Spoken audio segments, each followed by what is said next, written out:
மைக்கேம் நேயர்களுக்கு அன்பான வணக்கம். மதுபான முறைகேடு வழக்கில் செந்தில் பாலாஜி அவர்கள் சம்பந்தமான 41 இடங்களில் ரைடு நடத்தியிருக்காங்க இன்னைக்கு. மற்றும் ராகுல் காந்தி அவர்களுடைய பாராளுமன்ற ஸ்பீச் அப்படின்னு, அப்புறம் கொளத்தூரில் இவிஎம் மிஷினை சரிபார்க்கும் பணி காலைல ஸ்டார்ட் பண்ணி அது போயிட்டே இருக்குது. மற்றும் நேற்று உதயநிதி அவர்கள் தலைமையில் நேற்று திமுக எம்எல்ஏக்கள் கூட்டம் நடந்திருக்கு.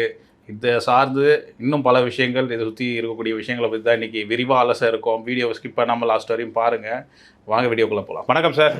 வணக்கம். விஜய் அவர்கள் அரசியலுக்கு வந்துட்டாரு. அரசியலுக்கு வந்தாலுமே பின்புலம் சினிமா அப்படின்றது தான் இருந்தது. அவரை தொடர்ந்து அடுத்தடுத்து வர்றதுக்காக லைனில் க்யூவில் நிற்கிற மாதிரி அடுத்தடுத்து ஒன்றுனா வந்துட்டு இருக்காங்களே சார், எப்படி சார் பார்க்குறீங்க? சமீப நாட்களில் நீங்கள் பார்த்துருப்பீங்க சோஷியல் மீடியாவில். ஆசை பேராசை, ஒவ்வொருத்தருக்கும் பேராசை.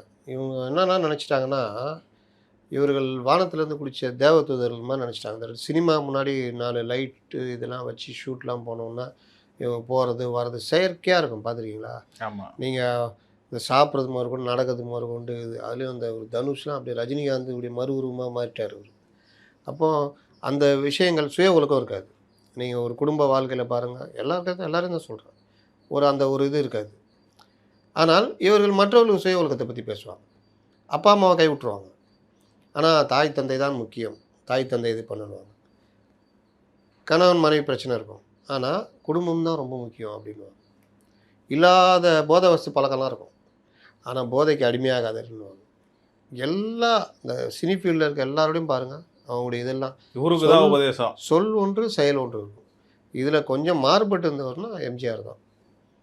அவர் சொன்னதை படத்தில் சொன்னதை நிஜ வாழ்க்கையிலையும் இருந்தார், நிஜ வாழ்க்கையில் சொன்னதை படத்துலேயும் திரும்ப திரும்ப சொன்னார். அதை கடைப்பிடிக்கவும் வச்சார். அக்கறையாக இருந்தார், இளம் பருவத்தினர் மேலே அக்கறையாக இருந்தார். இவங்க இப்போ எல்லாரும் பாருங்கள், அவர்கள் சொல்கிறதுக்கும் செயலுக்கும் சம்மந்தமே இருக்காது. சினிமாவில் டைரக்டர் எதையாவது எழுதுவோம்.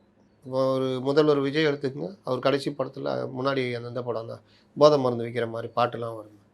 அப்போது கடைசி வரைக்குமே இப்படி இருந்துட்டு அவருக்கு என்னென்னா ஒரு 12 வருஷம் இந்த விஜய் மக்கள் மன்றம் அதன் மூலிமா செய்த நற்காரியங்கள் இது ஒரு பேஸாக இருந்தது.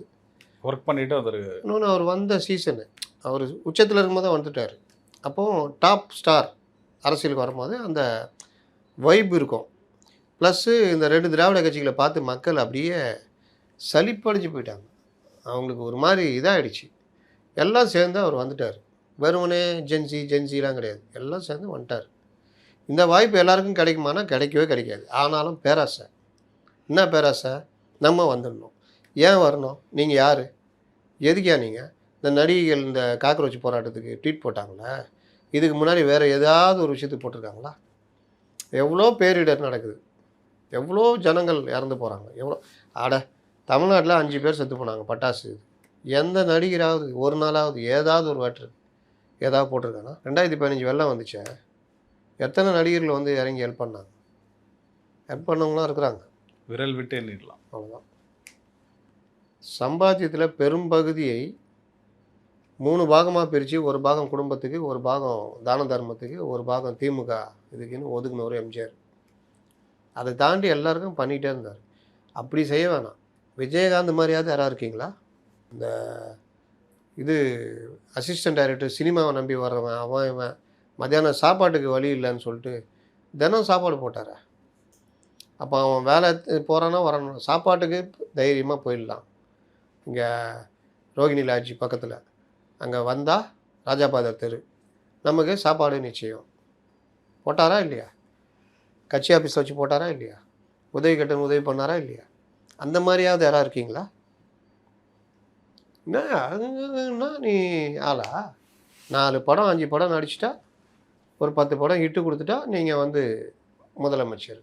இவனுக்கு வேணால் தலைவா அப்படின்னு சொல்லிக்கலாம். இதை வச்சுக்கிட்டு எல்லாரும் இதை எதிர்பார்த்தீங்கன்னா சரிங்க வர்றீங்க, தமிழ்நாட்டை பற்றி என்ன புரிஞ்சு வச்சுருக்கீங்கன்னு கேட்குறேன். நீங்கள் வரவே கூடாதுன்னா, நம்ம விஜய் கூட கொஞ்சம் மூத்த பத்திரிகையாளர்லாம் அவர் வரும்போது என்ன சொன்னாங்கன்னா, இவரெலாம் இன்றைக்கும் கொஞ்சம் பேர் அப்படியே புலம்பிக்கிட்டு இருக்கிறான், மண்டை சூடு தாங்காமல் புலம்பின்னு இருக்கிறானுங்க கொஞ்சம் பேர். அந்த மாதிரிலாம் கூட நான்லாம் சொல்லலை. விஜய் வரட்டும், அவர் அரசியலை பார்ப்போம், அதை விமர்சனம் பண்ணுவோம். இவர் வரணும் அவர் வரணும்னு இப்போவும் தனுஷுக்கு சொல்கிறோம், விஷாலுக்கு சொல்கிறோம், இல்லை யார் வந்தாலும் உங்களுடைய அரசியல் என்ன? தமிழ்நாட்டை பற்றி உங்கள் பார்வை என்ன? எம்ஜிஆர் இவர்கள் எல்லாரும் சேர்ந்து திமுக காரங்களாம் சேர்ந்து அவருக்கு நாலேஜே இல்லைன்ற மாதிரி இது பண்ணிட்டாங்க. எம்ஜிஆர் எழுதிய நான் என் பிறந்தேன்லாம் படித்து பாருங்கள், இவ்வளோ டெப்த்தாக இருக்கும். எம்ஜிஆருடைய ஞாபக சக்தி இன்னொரு புத்தகத்தில் எழுதியிருப்பார். அவர் பாய்ஸ் கிளப்பில் நடந்த சின்ன வயசு விஷயத்தை அப்படியே எழுதியிருப்பார். எம்ஜிஆர் தப்பு பண்ணியிருந்தாலும் அதில் எழுதியிருப்பார், நான் இந்த விஷயத்தை தப்பு பண்ணிட்டேன் அப்படின்னு. ஒரு டைரக்டர் வரும்பொழுது நான் அவரை அலட்சியப்படுத்திட்டு நான் வீட்டுக்குள்ளே போயிட்டேன், அவர் பெரிய ஆள், அதுக்கப்புறம் தான் நான் உணர்ந்தேன் இனி வாழ்க்கையில் அந்த தப்பே பண்ணக்கூடாதுன்னு. இதெல்லாம் எழுதியிருக்கார் எம்ஜிஆர் அவருடைய நான் என் பிறந்தேன். அவருடைய பேச்சு பார்த்தீங்கன்னா அவ்வளோ தெளிவாக இருக்கும், அவ்வளோ சமூக அக்கறை இருக்கும் அந்த பேச்சில். அப்போது அந்த மாதிரி வந்தவரை ஒன்றும் இல்லாதவர் மூளையே இல்லாதவன்ற மாதிரி இவங்க இது போர்ட்ரேட் பண்ணாங்க. சேம் அதே தான் விஜய் பண்ணுறாங்க. விஜய் வெளியில் பேசுறது இல்லையே தவிர விஜயுடைய ஆட்டிடியூடு அவருடைய இதெல்லாம் யாருக்கு என்ன தெரியும்? தகுதியே இல்லாத ஆட்கள்ன்ற மாதிரி தானே இப்போ காமிச்சிட்டு வராங்க. ஒருத்தன் 2 பேர் 234 எம்எல்ஏல அவங்க 108 பேர் இருக்கிறாங்க வச்சுக்கோங்க, எல்லாம் கரெக்டாக இருப்பானு என்ன? இன்னொன்று இவங்க பேசுகிற ரவுடித்தனமான வார்த்தைகள், கண்ட வார்த்தைகள்லாம் சாமர்த்தியமான விஷயம். எப்படி பேசினா பாரு.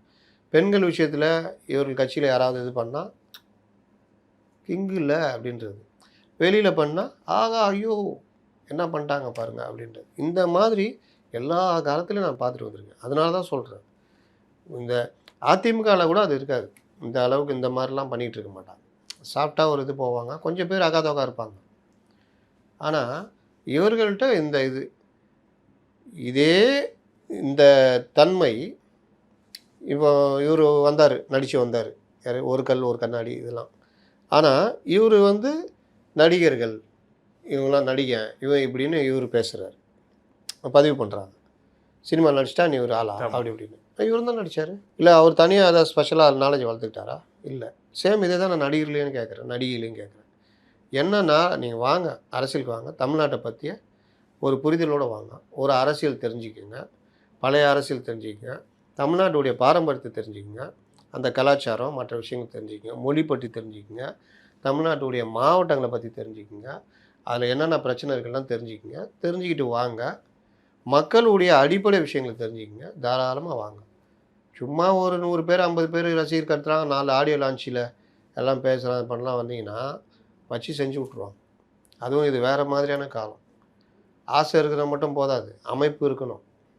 நீங்கள் விஜய்கிட்ட கட்சி அமைப்பு இல்லைன்னு சொன்னோம், ஆனால் அந்த மன்றத்தின் மூலிமா கிடைச்ச அமைப்பு இருக்குது, அது அவங்க பண்ண அந்த சமூக சேவை 12 வருஷம், அது அவங்கள ஏதோ ஒரு வகையில் ட்ரைனிங் ஆகிடுது.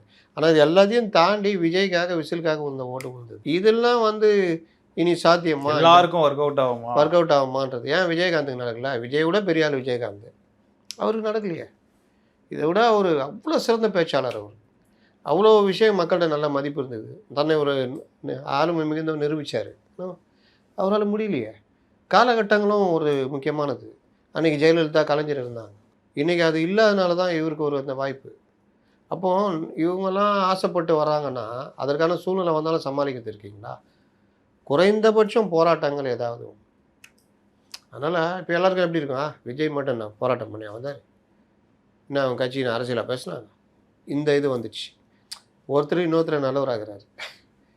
சார், மதுபான முறைகேடு வழக்கில் இன்னைக்கு செந்தில் பாலாஜி அவர்கள் சம்மந்தப்பட்ட 41 இடங்களில் சோதனை நடத்தியிருக்காங்க. என்ன திடீர்னு இந்த வழக்கை ஸ்பீடப் பண்ணுறதுக்கான காரணம் என்ன? ஆல்ரெடி ஜாமீன் மனு கையெழுத்து போட்டுட்டு இருக்காரு, ப்ளஸ் இது ஒன்று ஆட் ஆகுது. இது தனிங்க. இது நீங்கள் பாட்டிலுக்கு 10 ரூபான்னு வாங்கினாங்கல்ல, 1 கோடி பேர் டெய்லி குடிச்சிருந்தான். அன்றைக்கி எடப்பாடி பழனிசாமி அவர்கள் தேர்தல் பிரச்சாரத்தில் தொடர்ச்சியாக கணக்கு சொல்லியிருந்தார்ல, அவர் சொன்னது ஒரு நாளைக்கு 1 கோடி பேர் குடிக்கிறாங்க, பாட்டிலுக்கு 10 ரூபான்னா 10 கோடி பேர், 10 கோடி ஒரு மாதத்துக்கு 300 கோடி வருஷத்துக்கெலாம் கணக்கு போட்டு அவர் சொன்னார். அப்போ இந்த பணம் அந்த மாதிரி விஷயங்கள்லாம் ஆவணங்கள் மற்ற இது வசூலித்தாங்க, எங்கே போச்சு, என்ன ஆச்சு, சொத்து குவிப்பு, அந்த இது கீழே தான் வழக்கு பதிவு செஞ்சு வருவாங்க. இப்படி தான் ஆரம்பிக்கும் ஒருத்தருடைய விநாச காலம். அதனால் கடந்த ஆட்சியில் செந்தில் பாலாஜி அந்த குரூப்பு அவங்க மேலே சுமத்தப்பட்ட குற்றச்சாட்டுகள், குறிப்பாக பாட்டிலுக்கு 10 ரூபா, அப்புறம் இடி சொன்ன குற்றச்சாட்டுகள், டாஸ்மாக் விற்கிற அளவுக்கு வெளியில் அந்த அளவுக்கு விற்றது, அப்போ இது அவர் சம்மந்தமாக ஒரு 4-5 பேர் சேர்த்து 41 இடங்கள் ரைடு. இது எந்த அளவுக்கு சீரியஸாக போகுது, அது முடிச்ச பிறகு எவ்வளோ தஸ்தாவேஜுகள் என்னென்ன விஷயங்கள்ன்றத வந்தால் பிறகு நம்ம இது சம்மந்தமாக பேசுவோம்.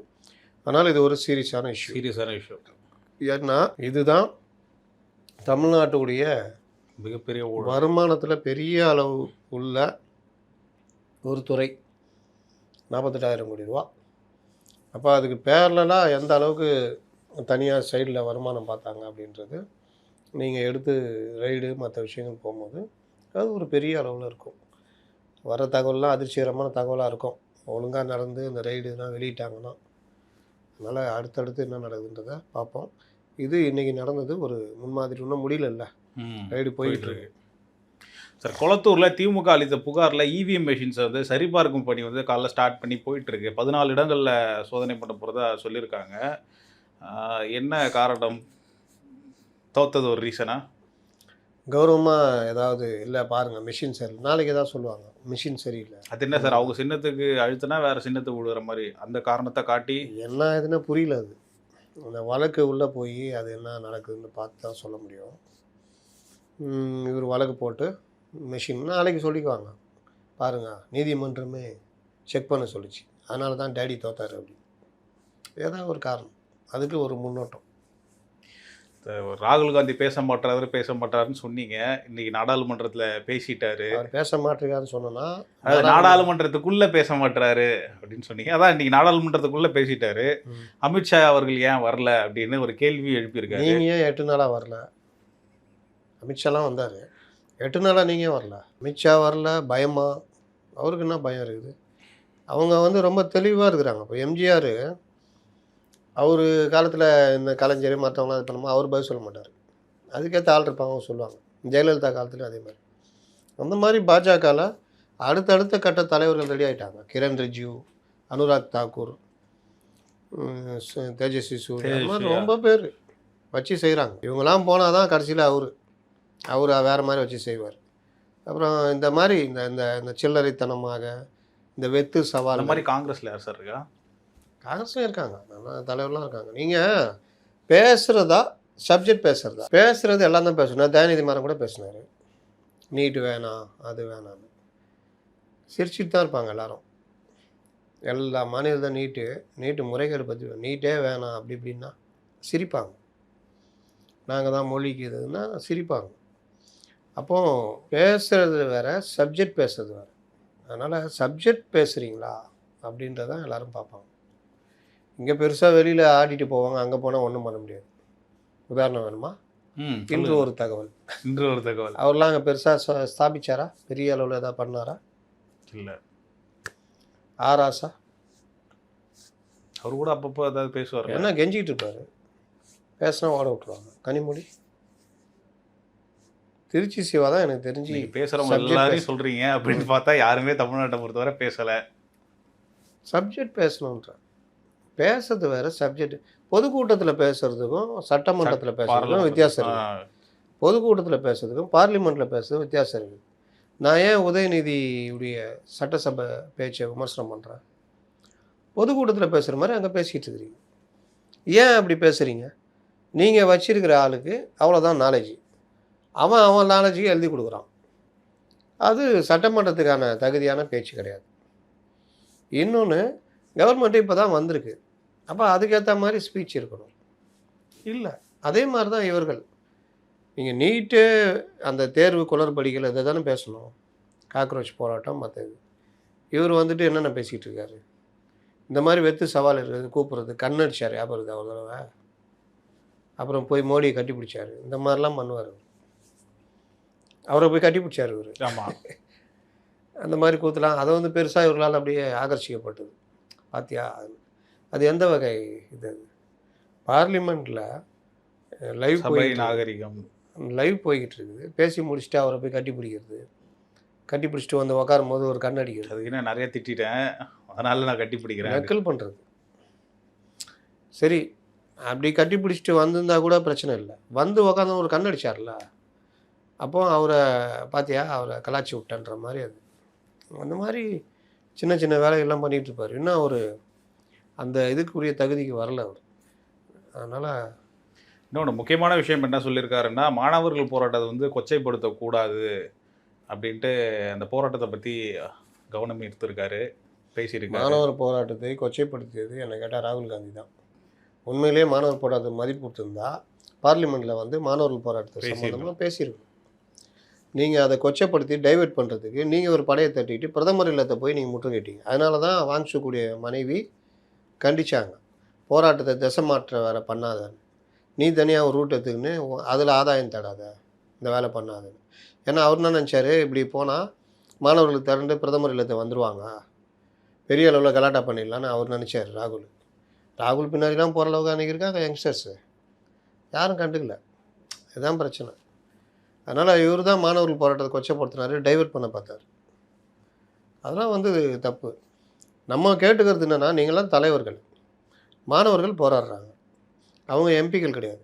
அதனால் அவர்கள் ரோட்டில் நின்று போராடுறாங்க. நீங்கள் எம்பிக்கள், அதிலும் குறிப்பாக நீங்கள் எதிர்க்கட்சி தலைவர். இப்போ உங்களுடைய இடம் வந்து பார்லிமெண்ட்டே கூடலனா கூட கூட்டுங்கன்னு சொல்லலாம். இது பார்லிமெண்ட் நடக்கல வச்சுக்கிங்க, பார்லிமெண்ட்டை கூட்டுங்கன்னு சொல்லியிருப்பாங்க. பார்லிமெண்ட் நடக்குதுன்னொன்னே முடியாது, சம்சா சாப்பிடுவேன், கட்லெட் சாப்பிட போகணும்னு போகிறது. பார்லிமெண்ட்டில் தான் இதை பேசணும், பதிவு பண்ணணும். நேற்றுலாம் என்னென்னமோ பண்ணாங்க. நேற்று ஏதோ ஒன்று பண்ணிவிட்டு பீகார் அது இதுன்னு நேற்று நடத்த விடல. ஆமாம், இன்றைக்கி தான் வேறு வழி இல்லாமல் வந்து உட்காந்துருக்காங்க. நேற்று பாதி நடத்தினாங்க போல், இன்றைக்கி வந்து உட்காந்துருக்காங்க. இதுக்குமே அமளி அப்படி தான். அதான் சம்சா கட்லெட் வேணும்ல நடுநடுல. அதுக்கப்புறம் நடுவில் கூட மாணிக்கம் தாக்கர் அவர்கள் கூட காவேரி விவகாரத்தை பற்றி பேசணும் அப்படின்ட்டு நோட்டீஸ் ராகுல் காந்திகிட்டே பேசிடலாமே. ராகுல் கொஞ்சம் டிகேஸ்ட்டை சொல்லுங்களேன், பண்ணிக்கலாம். இது எப்படி இது கதை? இவங்க ஆட்சி நடக்குதாங்க, ராகுல் எதிர்கட்சி தலைவர், அவர் ஒரு முக்கியமான தலைவர், கார்கே கட்சியோட தலைவர், சோனியா காந்தி எல்லாம் அவங்க தான் கட்சி. இது இங்கே தமிழ்நாட்டில் இருக்கிற காங்கிரஸ் தலைவர் பார்லிமெண்ட்டில் வந்து நோட்டீஸ் கொடுக்குறாரு. நீங்களே பேசி ஏப்பா கவனிரம்பா, அவங்க வேண்டியதை கூடம்பா, எதுக்கு மேகதட்டை அணை கட்டுறேன்னு சொல்லுங்கள். எது தடுக்குது? சுயநல அரசியல் எல்லாருக்கும் தான், பிஜேபிக்கும் தான். நேற்று ஒரு மினிஸ்டர் பேசினார்ல, அது அவர் பேசுனது ஏதோ அவர் அப்படி பேசலை, அவர் கொடுத்த விளக்கம் வேறன்ற மாதிரி சொல்லியிருக்காங்க. அது என்னென்னு அதையும் செக் பண்ணணும். அதனால் இந்த மாதிரி மாநில அரசு 2 கட்சியும் தேசிய கட்சி தான் அங்கே இருக்குது கர்நாடகாவில். ஆமாம். அப்போ அவங்க 2 பேருக்குமே இந்த போட்டி நடக்கும். ஏன்னா எப்பா தண்ணியை கொடுங்களம்பா அப்படின்னு மத்திய அரசு அங்கே சொல்லிச்சு வச்சு, பார்த்தியா தமிழ்நாடுக்கு ஆதரவாகிறான் பிஜேபின்னு திருப்பி விட்டாங்கன்னா அந்த பிரச்சனை அவங்களுக்கு. இவங்களுக்கு தமிழ்நாடு பிரச்சனை கிளப்புனா ஓட்டு கிடைக்கும், இந்த பிரச்சனை இவங்களுக்கு. இதில் ராகுல் காந்தியோ மற்றவங்களோ தேசிய சிந்தனை இருக்காது. அவங்களுக்கும் கர்நாடகாவில் ஜெயிக்கணும். அதுக்கு தமிழ்நாடு எக்கேடு கட் போனான்னு தான் முடிஞ்சிச்சே, கூட்டணி வச்சாச்சு. அதுக்கு பதிலாக தமிழ்நாட்டில் இருக்கிற காங்கிரஸ்கார் பயங்கரமாக துள்ளுவார், அப்படின்னு கம்பு சுற்றுவார். அங்கே போய் என்னன்னு கேட்டால் நாங்கள் தான் நோட்டீஸ் கொடுத்தோமே பேசணுமேனு. பிரவீன் சக்கரவர்த்தியும் தமிழ்நாடு பிஜேபியிலேருந்து ஏன் சார் யாரும் இதை பற்றி பேசலை? எத்தனை எம்பி இருக்காங்க தமிழ்நாட்டில் பேசலையே அப்படின்னு கேட்டேன். யார்? தமிழ்நாடு பிஜேபி சார்பாக இருங்க, பாயிண்ட் வரட்டும், பாயிண்ட் வந்துன்னு பேசுவாங்க. பேசலையா நைனார்? பேசி பார்க்கல சார், அந்த லட்சத்தில் தான் இருக்காங்க. சரி சார், தோழர் நல்லக்கண்ணு அவர்களுடைய சிலை திறப்பு விழா வந்து கலந்துக்கிட்டு சிலையை திறந்து வச்சது எதிர்கட்சி தலைவர் உதயநிதி அவர்கள். யாரா சுதந்திர போட்ட தியாகியா? இல்லை, உதயநிதி அவர்கள் சிபிஐயும் வந்து அவங்க வந்து இவரை கூப்பிட்டு சிலை எங்கே நடந்துச்சு? கம்யூனிஸ்ட் பாலன் இல்லமா? பாலன் இல்லம் திறந்து வச்சுருக்காங்க. அதுக்கப்புறம் இன்னொன்று சொல்லியிருக்காங்க, நாங்கள் எந்த கூட்டணியிலும் இல்லை அப்படின்ட்டு வீரபாண்டியன் அவர்கள் சொல்லியிருக்காரு. அது ஏன் அந்த குழப்பமான முறையில் அங்கே ஒன்று இங்கே ஒன்று, ஆற்றுல ஒரு கால் சேத்துல ஒரு கால் மாறி மாறி மாறி? ஐயா நல்லக்கண்ணு, தோழர் நல்லக்கண்ணு அவருடைய தியாகம் எத்தகையது என்றால், கிட்டத்தட்ட 17 ஆண்டுகள் குடும்பத்தை பிரிந்து இயக்கத்தில் சிறையிலும் தலைமுறை வாழ்க்கையிலும் கழித்தவர். அவரை வந்து சிறையில் அந்த காலத்தில் வெள்ளைக்காரங்க கவர்மெண்ட்டில் நடத்தின கொடுமைகள் அப்படிப்பட்ட ஒரு இது. அவருடைய மீசையை தீயில் சுட்டு, அது இந்த பீரியட் நினைக்கிறேன், காங்கிரஸ் கவர்மெண்ட்டுன்னு நினைக்கிறேன், சுட்டு பொசிக்கிட்டாங்க. அதனால தான் அவருக்கு மீசை வச்சிருக்க மாட்டார். அவங்களாலாம் பெரிய மீசை வச்சுருப்பார். நேர்மைனா அப்படி ஒரு நேர்மை. வாடகை வீட்டில் தான் கடைசி வரை குடியிருந்தார். யாருக்கும் வேலை போகல. அது ரொம்ப முக்கியம். அப்படிப்பட்ட தலைவர். அவருக்கு இணையானவர் தான் சங்கரையா சிபிஎம்மில். அவரும் 2 பேரும் சமகால தோழர்கள். சமகாலத்தில் அதே அளவுக்கு சிறைவாசத்தை தலைமுறை அந்த மாதிரி இருக்காங்க. கம்யூனிஸ்டில் சமகாலம் இருக்காங்க. திமுகவுக்கு யார் சொம்பு அடிக்கலான்றதில் சமகால தலைவர்கள் இருக்காங்க. ஒரு அறிவாளத்தை விட்டு வெளியே வர மாட்டேங்கிறாங்க. ஓ நான் வரமாட்டேன், இதுதான் ஆஃபீஸ் அப்படின்னா. ஏ ஆஃபீஸ் அங்கே இருக்குது வா அப்படின்னா. யார்? முத்தரசன் சொல்லலாம். இன்னொருத்தர் இவங்க அந்த கனகராஜ், இவங்க டெய்லி அங்கேயே கிடக்குறாங்க. இப்போ பாலகிருஷ்ணன்லாம் வெளில வந்துட்டாரா சார்? இல்லை அவரும் அங்கே இருக்கார். இப்போ ஆதவிட்ட ரூட் எடுக்கிறாங்க. நல்லா இருக்குல்ல இது? எடுக்கிற ரூட்லாம் வருது தகவல். ஆதவக்கிட்ட போய் சந்திக்கிறது, பேசுறது, அதெல்லாம். அவர் பாவம்ல, ஆதவம் அறிவகை ஏழை. அதனால் அவர்கிட்ட கூட ரூட் எடுத்துக்கிட்டு இருக்காங்க. இது ஒரு பாட்டு வச்சிங்கன்னா, ஐயாவுடைய சிலை திறப்பு விழா. நீங்கள் நியாயப்படி யாரை வச்சு திறந்துருக்கணும்? முதுபெரும் அரசியல் தலைவர்கள் அப்படின்னு பார்த்தீங்கன்னா, நீங்கள் ஐயா ராமதாஸ் இருக்கார். பதவி இந்த மாதிரி விஷயம் கூட்டணின்னு பார்த்தீங்கன்னா முதலமைச்சர் விஜய் இருக்கார். ஏன்னா அவர் முதலமைச்சர். டேட்டு கடை கொடுக்க மாட்டேன்னு சொல்ல மாட்டார். சொல்லுவார், சொல்ல மாட்டார். வேறு யார் இருக்கா? இவ்வளோ தேட வேண்டியதாக இருக்குது. வாவு சிதம்பரம் பிள்ளை கூட இல்லை. யார்? வாவு சிதம்பரம் பிள்ளை மேட்ருக்கு மன்னிப்பு கேட்டாங்க தெரியுமா? சொல்லியா? போர்வாலா? போர்வால் ஏங்க உதயநிதிலாம் கம்பேர் பண்ணால் போர்வால் நாங்கள் அவர் என்னங்கிறது. அதான் அவர் தலைவர்கள் 1 மணி நேரம் பேசுவாருங்க. அவர் பேச சொன்னால் அந்தளவுக்கு பேசுவார். இடதுசாரி இயக்கங்களோட அந்தளவுக்கு தொடர்பு உள்ளவர். பல இயக்கங்களில் ஒன்றிணைஞ்சு பாடுபட்டவர். அதெல்லாம் இல்லை. டெல்லி அரசியல்வாதிகள் இருக்காங்கல்ல, டி ராஜா இருக்கார், அவங்க தலைவர், அகில இந்திய பொதுச் செயலாளர். அவங்களெல்லாம் கூப்பிட்டு திறந்துருக்கலாமே. ஐயா நல்ல கண்ணுக்கு திறக்கிறதுக்கு உதயநிதி ஸ்டாலினை கூட கூப்பிட்டுருக்கலாமே, முன்னாள் முதல்வர்னு. நான் தெரியல. சரி, நான் கேட்குறேன், நீங்கள் இங்கே கூட்டணி முடிச்சுட்டு இவங்களோட வந்துட்டீங்க. யார் கூட? தாவேகா கூட வந்துட்டீங்க. நீங்கள் தாவேகா கூட்டணி தானே இருக்கீங்க. அதுனா சிலை திறப்புக்கு மட்டும் அந்த ஒரு விசுவாசம். அதுலேயும் மென்ஷன் பண்ணி நாங்கள் எந்த கூட்டணியிலும் இல்லை அப்படின்னு ஏன் சொல்லணும்? அது வேற. கூப்பிட்டா என்ன தப்பு? அதுவும் சொல்கிறாரு. சரி, தாவே யாராவது கலந்துக்கிட்டாங்களா? இல்லை. நான் உதயநிதி அவர்களை தாண்டி வேற யாரும் தெரிகிற மாதிரி இல்லை வெளியிலேருந்து மாற்று கட்சியினர்.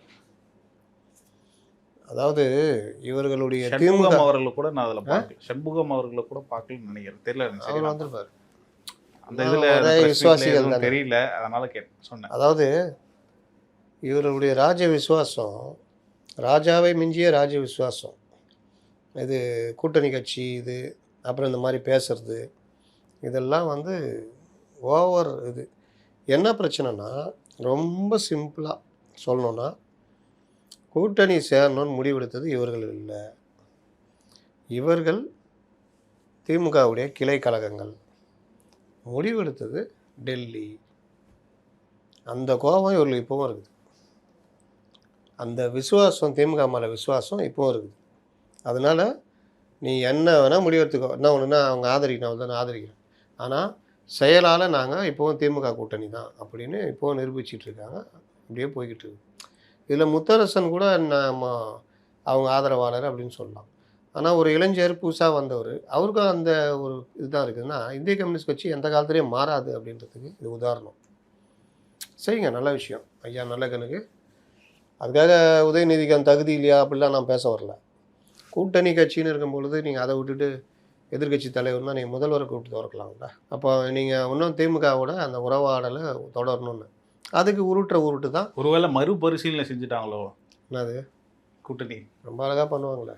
திராவிட இயக்கமும் கம்யூனிஸ்ட் இயக்கமும் ஒன்றாக பயணம் செய்தவர்கள் 99லேருந்து 2004 வரை தவிர்த்து.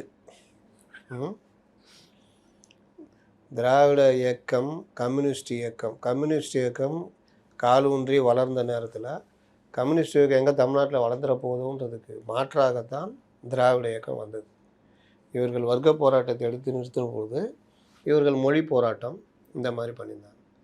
இந்த மொழி போராட்டம் உணர்வை தூண்டுகிற போராட்டங்கள்னால திராவிட இயக்கம் வளர்ந்தது. சினிமா நடிகர்கள் அவங்க இவங்க சேர்ந்தவுடனே அந்த கட்சியுடைய தன்மையே எல்லாமே ஒரு மாதிரி மாறி போச்சு. திராவிடர் கழகத்திலேருந்து வந்ததுனால எங்கே ஜனங்க நிராகரிச்சிருவாங்களோன்னு பயந்து போய் ஒன்றே குலம் ஒருவனே தேவன்லாம் இது பண்ணிட்டு போனாங்க.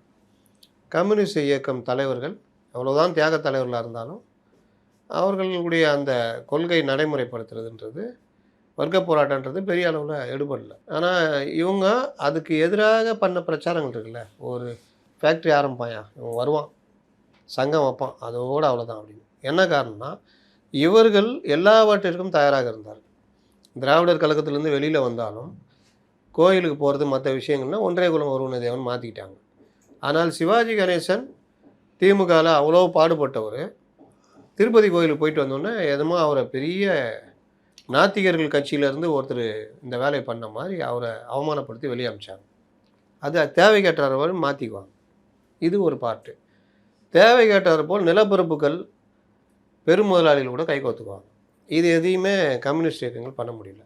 அப்போ ஒரு ஏரியாவில் நிலப்பரப்புகள் பெரும் முதலாளிகள் இவங்க கூட சேரும் பொழுது அதுக்கேற்ற வரவுகள் செலவு மற்ற விஷயங்கள் தங்களே வளர்த்துக்கிறது, ஊரில் கட்சிக்காரனை வளர்த்துக்குதுன்னா அப்போ வருமானம் வர்ற கட்சி வாய்ப்பு உள்ளதுன்னா அதை நோக்கி நகர ஆரம்பித்தேன். இந்த அரசியலையே ஒரு அந்த இவர் பலகற்பையா சொன்னார்ல, காந்தி அரசியலுக்கு வாங்கன்னு கூப்பிட்டப்போ நல்லவர்கள் எல்லோரும் தியாகிகள் எல்லோரும் அரசியலுக்கு வந்தாங்க. இவர் கருணாநிதி அரசியல் கூப்பிட்டப்போ ஊரில் இருக்க எல்லாரும் அவர் பாஷையில் சொன்னால் மொல்ல மாதிரி முடிச்சவங்க எல்லாம் அரசியலுக்குள்ளே வந்தான்னார். பலகற்பையா ஒரு துக்ளக் ஆண்டு விழாவில் பேசினார். அந்த மாதிரி நீங்கள் அந்த முதலாளித்துவ கட்சிகளில் இது ஒரு தன்மை உண்டு. வியாபாரம், அரசியல் என்பது வியாபாரம். அரசியலுக்குள்ளே வந்தால் ஒரு வட்டம், ஒன்றியம், மாவட்டம் அதுன்னு போனால் வருமானம் பார்த்துக்கலாம், யாரையும் கேட்க மாட்டாங்க. நேர்மை அதெல்லாம் கிடையாது. நீயும் பார்த்துக்கலாம், மேலேயும் பண்ணிக்கலாம், கமிஷனுக்கு டெண்டரு அது இதுன்னு வளமாக வச்சுக்கலாம். கட்சியும் அதுக்கேற்ற மாதிரி பணத்தோடு போய் நிற்கும் போது மற்றவர்கள் போராட வேண்டியிருக்கும், கஷ்டப்பட வேண்டியிருக்கும். அப்படி தான் கம்யூனிஸ்ட் கட்சியுடைய வளர்ச்சி தடைப்பட்டது. இன்றைக்கி என்ன சொல்கிறார் வீரபாண்டியா, கூப்பிட்டா என்ன தப்பு, நாங்கள் 2 பேரும் ரெண்டு ஆமாம். சரி, நீங்கள் 2 பேரும் எந்த காலத்தில் ஒன்றா இருந்தீங்க? காங்கிரஸ் கூட கை கோத்துட்டு இருந்தது வலது கம்யூனிஸ்ட். இந்திய சிபிஎம் 64 பிரிஞ்சு வெளியே வருது. அவங்க திமுக கூட இருக்காங்க. நீங்கள் காங்கிரஸ் கூட தானே ட்ராவல் பண்ணீங்க. 75 எமர்ஜென்சி ஆதரிச்சது யார்? ராசா, வீரபாண்டிய ராசா சொல்லுவாரா? இன்னும் இருக்கிற ஜென்சி கதை விட்றாரா? படம் காட்டுறீங்களா? 75 எமர்ஜென்சியில் திமுக உள்ளே வச்சு நோக்கு பொழுது அதை ஆதரித்த இயக்கம் இந்திய கம்யூனிஸ்ட் கட்சி. ஆதரித்தது மட்டுமல்ல, மார்க்சிஸ்ட் கம்யூனிஸ்ட் கட்சியில் யார் தோழர்கள் எந்த வீட்டில் பதுங்கியிருப்பான்னு உட்பட காட்டி கொடுத்தாங்க. 63 அந்த வேலையை பண்ணாங்க. தலைமறைவு போயிட்டாங்க. அப்போ சீனா யுத்தம் வேணாம், சீனா ஒரு பெரிய நாடு, எல்லைப்புற நாடுகளோட மோதல் போக்கு வேண்டாம், பேசி தீர்த்துக்குவோன்னு சொன்னதுக்கு துரோகின்ட்டாங்க. ஒரு படி மேலே போய் அப்போ கட்சி உடையில 62 63லலாம் பிளவு உள் பிளவு வருது, கொள்கை பிளவு. இந்திரா காங்கிரஸ் மாதிரி சிறப்பான கட்சி கிடையவே கிடையாதுட்டாங்க ஒரு டீம். இன்னொரு டீமு அதெல்லாம் ஊரை ஏமாத்துறதுக்கு ரஷ்யா கிட்டேருந்து உதவி வாங்க தேவை நடிச்சுன்னுக்கிறாங்க. இவங்க முதலாளி கட்சி, முதலாளிகள் தான். வெளியில் சோசியலிசம் பேசுவாங்க, உள்ளூரை அதே முதலாளித்துவ புத்தி, காட்டு மிராண்டித்தனம், தொழிலாளிகளை வஞ்சிக்கிறது, விவசாயிகளை வஞ்சிக்கிற வேலை பண்ணோம். காங்கிரஸை நம்பாதீங்கன்னா கேட்கல. இந்த 2 பிரியுது இந்த கொள்கை. தேசிய ஜனநாயக புரட்சி, மக்கள் ஜனநாயக புரட்சி. தேசிய ஜனநாயக புரட்சினா இது ஒரு பாதி சோசியலிச நாடாக மாறிடுச்சு இந்தியா, இன்னும் மீதியை மாற்றிடுவாங்க இந்திரா காந்தி அப்படின்ற அளவுக்கு போயிட்டாங்க. அரை நிலப்பரப்புத்துவ அரசு, அதை ஒன்று சொல்லுவோம் அரை முதலாளித்துவ அரசு.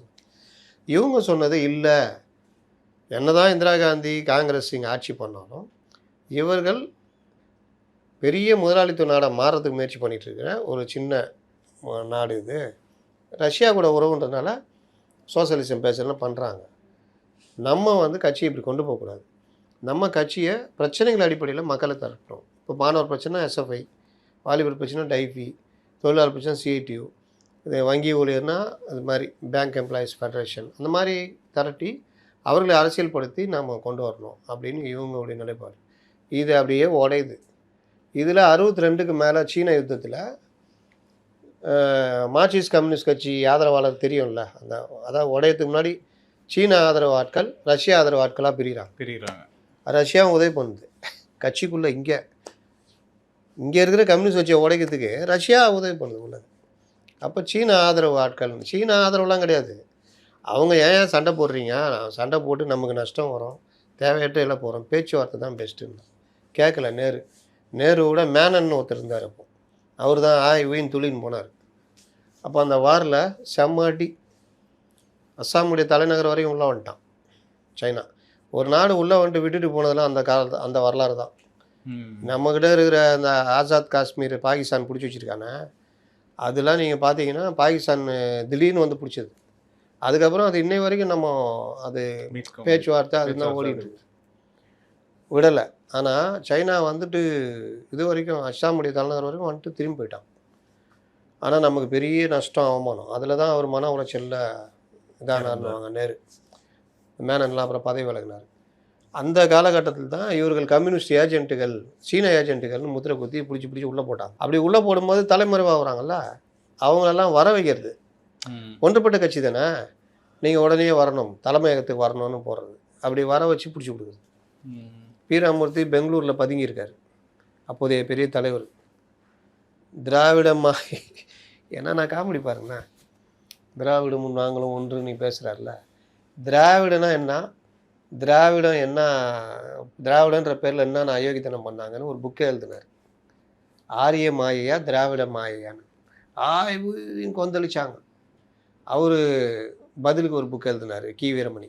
அப்போ அந்த மாதிரி இவர்களை தோல் உரிச்சாங்க அந்த டைமில் மார்க்சிஸ்டுகள்.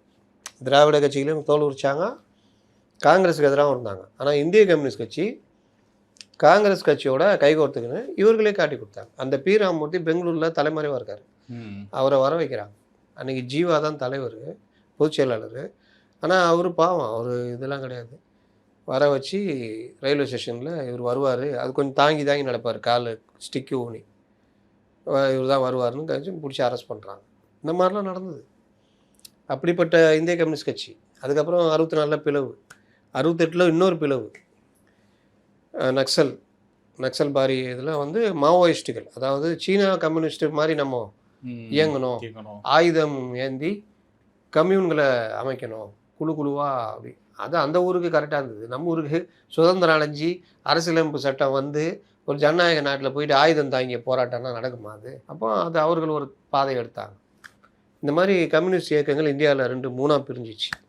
அந்த ஆயுதம் எடுத்தாங்கல்ல எம்எல்னு சொல்லிட்டு, சிபிஐ எம்எல், அவர்களுக்குள்ள பல குரூப்பு, அந்த குரூப் இந்த குரூப் பல துண்டாக போயிடுச்சு. இந்த 2 பெரிய கட்சி மட்டும் இது இருக்குது. சிபிஐ கடைசி வரைக்கும் இந்திரா காங்கிரஸ் ஆதரிச்சிருந்தது.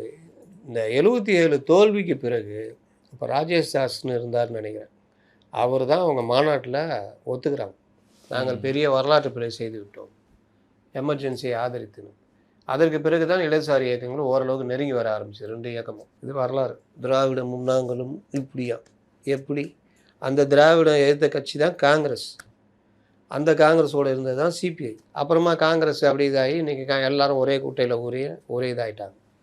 இதில் அந்த மொழிப்போர், மொழி உணர்வுகளை தூண்டிய போராட்டம் மூலிமா வளர்ந்த திமுக இருக்குல்ல, இன்றைக்கி அந்த பாதையை கம்யூனிஸ்டுகளும் சேர்ந்து எடுத்துட்டாங்கன்ற. நான் நேற்று கூட ஒரு ட்வீட் பண்ணியிருப்பேன், வந்தே மாதரம் முதல் பாடல், 2வது பாடல் தேசிய கீதம், 3வது தமிழ் தாய் வாழ்த்து, தமிழ் தாய் வாழ்த்துக்கு 3வது இடமா தனி சட்டம் இயற்ற வேண்டும் அப்படின்னு சண்முகம் சொல்கிறார். இந்த மாதிரி விஷயங்களை திமுககாரன் பேசினா ஓகே, ஏன்னா அவன் இந்த உணர்ச்சி அரசியல் தான் பேசிக்கிட்டே காலத்தை ஓட்டுவாங்க, நடைமுறை அரசியல் பேச மாட்டாங்க. கம்யூனிஸ்டுகள் இதுக்கு முன்னாடி வரைக்கும் நடைமுறை அரசியல் பேசுவாங்க. என்ன பேசுவாங்க? எப்பா ராம்சார் அந்த சதுப்பு நிலம் ஒரு கம்பெனிக்கு, தனியார் கம்பெனி ஆக்கிரமிக்க கட்டடம் கட்டுறதுக்கு இந்த மாதிரி ஹெல்ப் பண்ணுறீங்களா, அநியாயம் பண்ணுறீங்களா, எது கூட்டணியில் இருந்தாலே பேசுவாங்க. இதோ இப்போ தாவேகா கிட்ட பேசிகிட்டு இருக்காங்களே, விடமாட்டேன், அந்த மாதிரி அந்த காலத்தில் பேசியிருந்தோம். அப்போது அந்த ராம்சார் கட்டடம் கட்டுறது அனுமதி கொடுத்தது யார், நிலாவை தொட்டது யார்? திமுக அரசு தான். என்ன அது என்ன நீங்கள் என்ன கம்யூனிஸ்ட் கட்சியில் இருக்கிறீங்களா? இல்லை இவ்வளோ தயங்குறீங்க? திமுக அரசு தான். பட்டான்னு சொல்லணும்ல, திமுக அரசு தான். அதை வந்து கேன்சல் பண்ணது யார்? கோர்ட்டு இல்லைங்க, இவங்க வந்தோன்னே இவங்களும் கேன்சல் பண்ணாங்க, கோர்ட்டும் நடவடிக்கை எடுக்குது. ஆனாலும் இப்போ மறுபடியும் அந்த நிறுவனம் மறுபடியும் மேல்முறையீடு ஒரு தடவை போயிருக்கு. அப்பீல் பண்ணுறான். இதை எதிர்த்து குரல் கொடுத்துக்கிட்டு இருக்கிறது அறப்போர் இயக்கமும் அன்புமணி ராமதாஸும். சண்முக ஐயா எங்கே போனார்? அப்போவும் குரல் கொடுக்கல. அப்போவும் இவர்கள் தான் குரல் கொடுத்தாங்க. இப்போவும் குரல் கொடுக்கல. இப்போ சண்முக ஐயாத்துக்கு என்ன பெரிய பிரச்சனையாக இருக்குது? தமிழ் தாய் வாழ்த்தை முதல் இடத்துல பாட வைக்கணும். அதுதான் அவருக்கு பெரிய பிரச்சனை. அப்படி பாடிட்டா உங்களுக்கு எல்னினோலேருந்து பல பிரச்சனைகள் தீர்ந்து விடும்.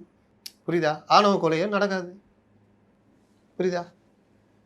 இந்த சு வெங்கடேசன் ஒரு ஆள் சுற்றினுக்கிறான் பாருங்க, எம்பி பண்ணுற வேலை அதே மைண்டு. இவங்க எல்லாரும் இப்போ திமுக மென்டாலிட்டிக்கு வந்துட்டாங்க. நீங்கள் நேற்றே நம்ம பேசிட்டோம். புரோட்டோகாலில் 2 வகை இருக்குது. ஒன்று சென்ட்ரல் புரோட்டோகால். அதில் ஜனாதிபதி கவர்னர் கலந்துக்கிற நிகழ்ச்சியில் வந்தே மாதரம், தேசிய கீதம், தமிழ் தாய் வாழ்த்து, இல்லாட்டி அந்தந்த மாநில பாடல் இல்லைன்னா அது 2. இது கவர்னர் ஃபங்க்ஷனு, கவர்னர் பண்ணுறாருன்னு நேற்றே சொல்லிட்டோம். இதை எடுத்துக்கின்னு சுற்றினுக்கிறாங்க பாருங்கள் இன்னி வரைக்கும். தமிழ்நாடு கவர்மெண்ட் நடத்துகிற ஃபங்க்ஷனில் வந்தே மாதரம் பாடுறாங்கன்னா நீ கேளுங்க, இல்லை தமிழ் தாய் வாழ்த்தை 3வது இடத்துக்கு தள்ளினாங்கன்னா கேளுங்க. இது கவர்னர் நிகழ்ச்சி. அதான் மாநில அமைச்சர்களை புறக்கணிச்சிட்டு வந்துட்டாங்கல்ல. அப்புறம் என்ன? நீங்கள் இருந்தாலும் தானே பண்ணியிருப்பீங்க. இது ஒரு விஷயம். இப்போ இவர் இதை சொல்கிறாரு. இவர் ஏன் ராம்சார் பற்றி பேச மாட்டேங்கிறாரு? சண்முகம் ஊழலே நடக்கலையா? அதில் போன கவர்மெண்ட்டில் கொடுத்தப்போ ஏதாவது குரல் கொடுத்தாரா? இல்லை. ஆணவ கொலைக்கு வன்னியரசு அங்கே இருக்கும் போதும் பேசினார், இங்கே வந்து அமைச்சரான பிறகும் பேசிக்கிட்டு இருக்காரு. விடுதலை சிறுத்தைகள் கேட்டுக்கிட்டு இருக்குது. நீங்கள் அங்கே இருக்கும்போது சவுந்தரராஜன் தான் முதல்ல சட்டமன்றத்தில் கோரிக்கை வச்சது, சிபிஎம். அப்புறம் என்ன ஆச்சு? அது இந்த கோரிக்கை எங்கே? ஆணவ கொலைக்கு எதிரான தனிச்சட்டம் ஏன் சண்முகம் கேட்க மாட்டேங்கிறார்? அதெல்லாம் கேட்கணும். வன்னி அரசு சொல்லுகிற கோரிக்கை சரியானது. தமிழக அரசு இந்த சட்டமன்ற கூட்டத்தொடரில் வன்னி அரசு சொன்ன மாதிரி இதை கொண்டு வரணும். எங்களுடைய கோரிக்கை தான். அதை மட்டும் நிறைவேற்றாவிட்டால் மறுபரிசீலனை செய்ய வேண்டி வரும். அப்படி இப்படி சொன்னீங்கன்னா நான் உண்மையிலேயே பாராட்டலாம். பண்ணீங்களா? ஆனால் நீங்கள் எதுக்கு சட்டம் கொண்டு வர சொல்கிறீங்க? திமுககாரன் மாதிரி பேசுனீங்க. அப்போ உங்களுடைய அந்த இது என்ன ஆயிடுச்சு? அப்புறம் நீட்டை பேன் பண்ணோன்னு சு வெங்கடேசன் பார்லிமெண்ட்டில் பேசுகிறாரு. நீட்டை பேன் பண்ணுன்றது சிபிஎம் நிலைப்பாடா? ஏதாவது ஒரு கேரளா எம்பி அங்கே பேசுனாங்களா? இல்லை. நீங்கள் என்ன எப்படி சுருங்கி போயிட்டாங்க பார்த்தீங்களா? அதான் அந்த ஆந்திரா எம்பி ஒருத்தன் பேன் பண்ணுங்க, பேன் பண்ணி தான் தமிழ்நாட்டில் இருக்கிற தொழிற்சாலையெல்லாம் இங்கே அமுச்சு வச்சுட்டீங்க. நல்லது கீப் இட் அப் அப்படின்றாரு. இதுதான் அவங்க சொல்கிறது கரெக்டு தான். இந்த மாதிரி வெத்து பேச்சு பேசி வளர்ச்சியில் அந்த இதை காமிக்காமல் கடைசியில் நாட்டுடைய வளர்ச்சியே இல்லாமல் உணர்ச்சி போராட்டங்கள், உணர்ச்சி வகையானது தான் பண்ணுறீங்க. கூட சேர்ந்து மற்றவங்களையும் கெடுத்து விட்ருக்கீங்க. நீங்கள் ராகுல் காந்திலாம் கெட்டு போனது காரணம் அது ஒன்று தானே. அதனால் இதுதான் விஷயம். நல்லக்கண்ணு ஐயாவுடைய சிலையை தாவேகாவை புறக்கணித்து விட்டு இது பண்ணுறாங்கன்னா இவங்களுக்கு எந்த அளவுக்கு இன்னும் அந்த பாசம், வர்க்கப்பாசம் அப்படின்னு வாங்க கம்யூனிஸ்டுகள். வர்க்கப்பாசம் என்ன தெரியுமா? இப்போ ஒரு முதலாளி இருந்தால் முதலாளி வர்க்க அந்த பாசம் இருக்கும். அவருக்கு ஆட்சியாளராக இருப்பான். அவன் என்ன செய்வான்? தொழிலாளி போராடுவான். ஆனால் இவன் என்ன பண்ணுவான்? முதலாளிக்கு விசுவாசமாக இருக்கும். ஏன் அவ்வளோலாம் எதுக்குங்க அவ்வளோ பிரச்சனை, ஏன் உங்களுக்கு ஏன் அவ்வளோ இது பண்ணணும்? அது ரொம்ப ஈஸியாக சொல்லிடுறேன். தூய்மை பணியாளர்கள் போராடினாங்க. போராட்டத்தில் அவங்க கோரிக்கை என்னங்க? வருமானத்தை வந்து ஏற்றி கொடுக்கணும். ஏற்றி கொடுக்கணுமா? அதாவது கொடுக்க வேண்டிய வருமானத்தை அவங்க சரியாக கொடுக்கறது இல்லை. அப்படியா? என்னங்க திமுக அது மாதிரி பேசுகிறீங்க? 23,000 ரூபா வாங்கிட்டு இருக்கிறாங்க.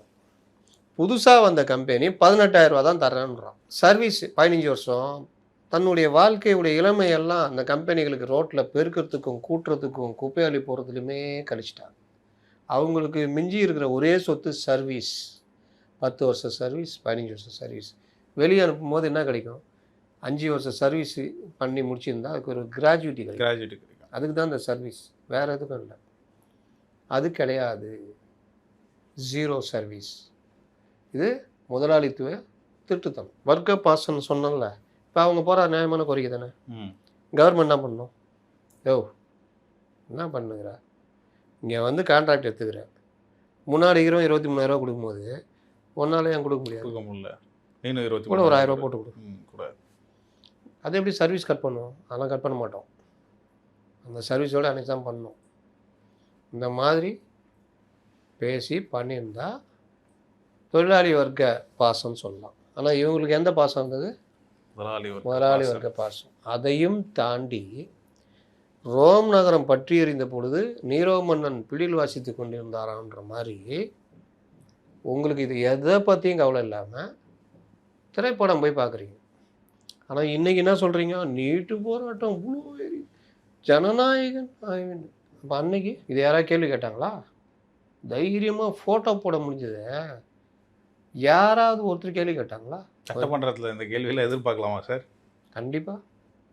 அப்போ இதுக்கு பதில் இந்த பதில் வரும், அப்புறம் இந்த கொலையடி சண்டை வரும், அப்புறம் அங்கேயும் ஒரு இதாகாது. அதான் நான் நேரத்தை சொன்னேன். இவர்கள் இந்த மாதிரி உணர்ச்சி மிகு பேச்சு, உணர்ச்சி மிகு விஷயங்கள், பைசா பெறாத விஷயங்களை கிளப்பி பேசிகிட்டு இருப்பாங்க. ஏன்னா பெரிய விஷயம் பின்னாடி போயிடும். புரியுதா? இதுதான் டெக்னிக்கு. இந்த வர்க்க பாசத்தை தான் கம்யூனிஸ்ட் சொல்லுவாங்க.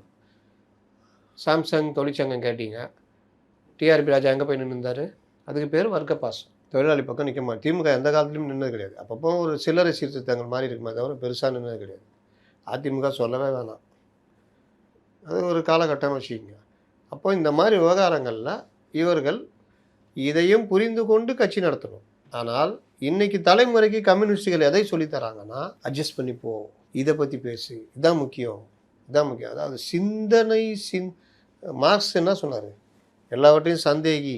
அரிஸ்டாட்டில் அதை சொல்லியிருப்பாங்க. எல்லாத்தையும் சந்தேகி, எல்லாவற்றையும் என்னன்னு பாரு, எதையும் நம்ப. பெரியார் என்ன சொல்லியிருக்காரு? நான் சொல்கிறதெல்லாம் நம்பாதீங்க, நீங்கள் அதை செக் பண்ணி பாருங்க. இப்போ நம்மளே ஒரு விஷயம் வந்து அப்படியே கேட்பாங்க, சார் என்ன சார் அந்த மாதிரி சொல்லிட்டாங்களா, இது ஆச்சு, இரு என்ன நடந்துச்சு? இல்லை சார் அப்படி சார் எதில் போட்டிருக்கு?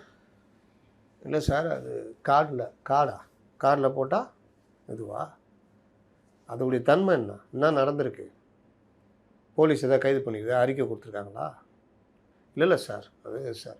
அப்போ இந்த உணர்ச்சிகளாக நான் ஆட முடியாது. அதில் என்ன தன்மை இருக்குன்னு பார்த்துட்டு அப்புறம் பேசலாம். இப்படி தான் நான் தட்டி கழிப்பேன், மற்றவங்க எப்படியே தெரியாது. அப்போ இந்த தன்மை வந்து எதையும் வந்து என்ன அதில் இருக்குதுன்னு பார்த்து தான் பேசணும். இன்றைக்கி 151 மருத்துவ பணியிடங்கள் போயிருக்கு. ஆனால் அதுக்கு பின்னாடி என்ன இருக்குதுன்னு பார்த்து தான் நம்ம பேச முடியும். நம்ம வாட்டில் ஆய்வு விட்டுட்டியே, கோட்டை விட்டுட்டியெல்லாம் பேச முடியாது. இந்த கோட்டை விடுறது அவங்களதில் ஆரம்பிச்சது. இந்த மாதிரி பல விஷயங்கள் மேம்போக்கா, அந்த நீட்லேயே சொன்னோம்ல, மேம்போக்கா அப்படியே பேசுறது. இதுதான் இன்றைக்கி மெஜாரிட்டி இருக்காங்க. இதில் கம்யூனிஸ்டுகள் இருக்க மாட்டாங்க எனக்கு தெரிஞ்சு.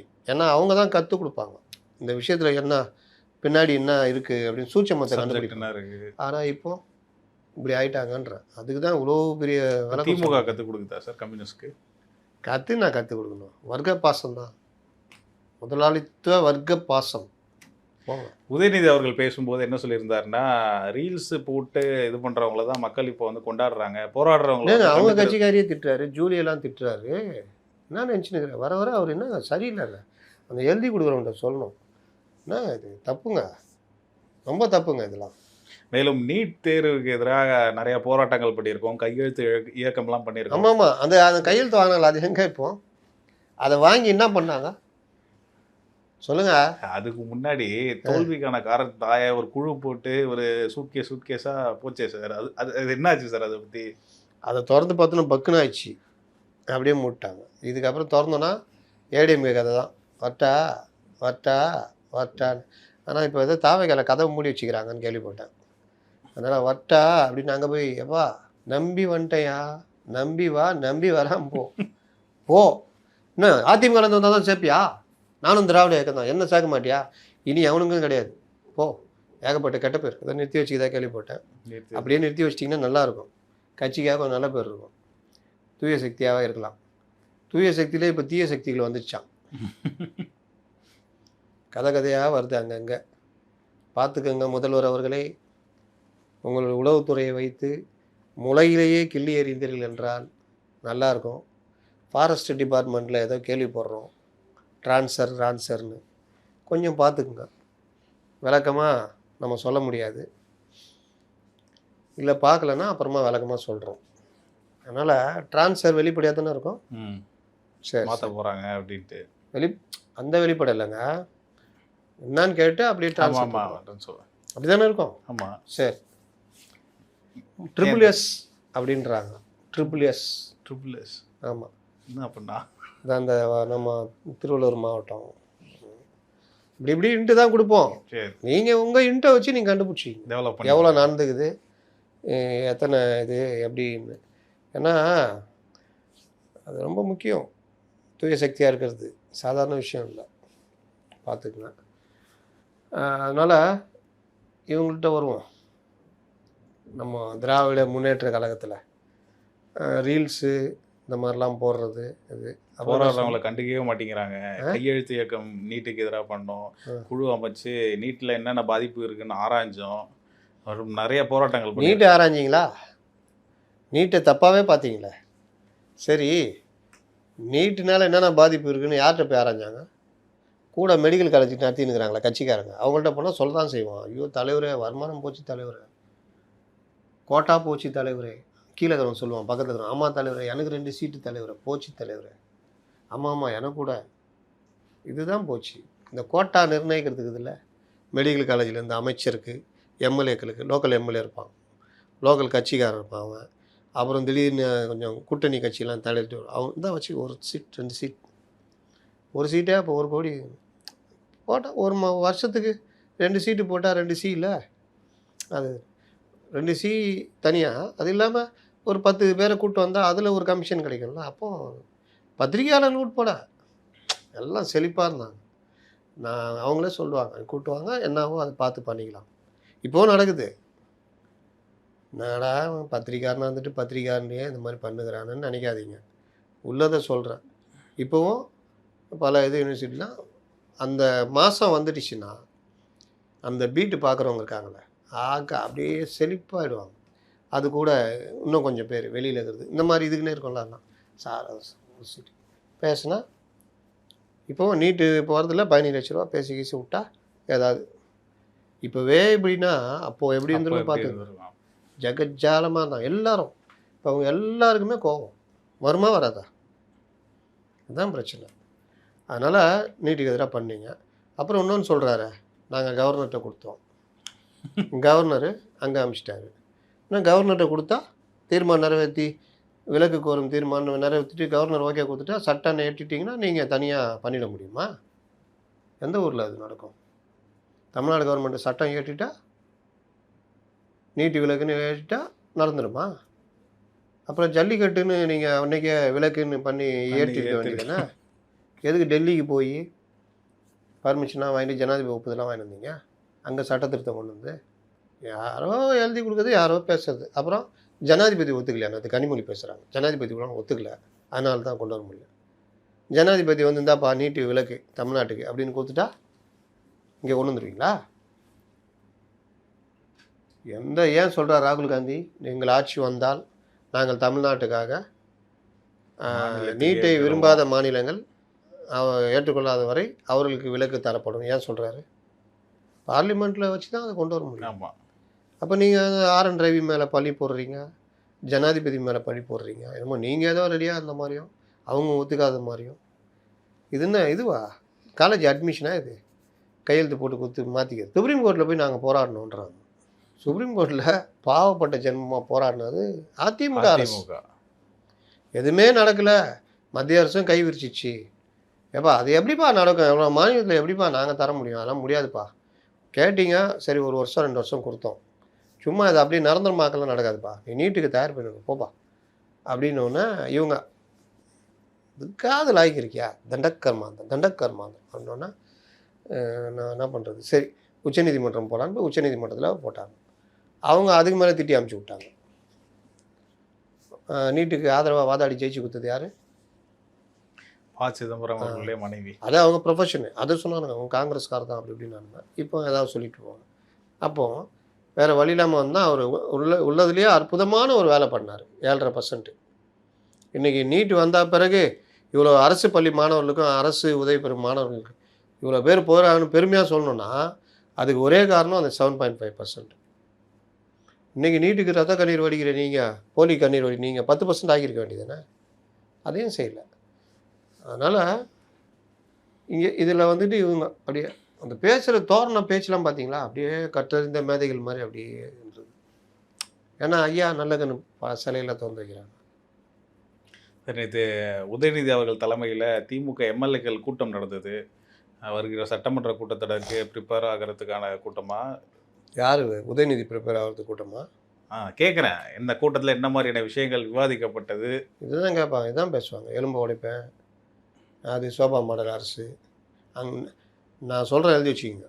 சட்டசபையில் அவர் இதே வார்த்தை திரும்ப திரும்ப பேசுகிறாரா இல்லையா பாருங்கள். சோபா மாடல் அரசு.